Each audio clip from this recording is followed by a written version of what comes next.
Hello and welcome to another VinPilot tutorial. This time we will take a look at how we work with wine analysis data in the VinPilot software.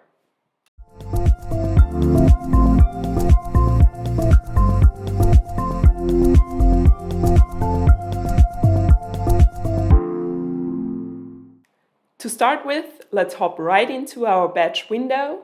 Here on the right side you can see the current analysis data. This window may be deactivated or activated up here. By clicking into one of these fields, you see all the historical analysis data. To add a new value, click plus and enter the value and date and time of the measurement. To export this list into an Excel file, click the Export button.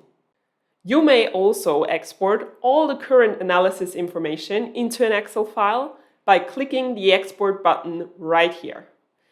If you want to take further measurements and you're missing a specific analysis data field, you can easily add another field by clicking Settings, Analysis Definitions, Add Definition. Here you can insert a new analysis definition, for example, tartaric acid. You can insert an abbreviation and the unit and save. The new analysis data field will then be shown in your batch window. So this was it for the wine analysis data in the VinPilot software.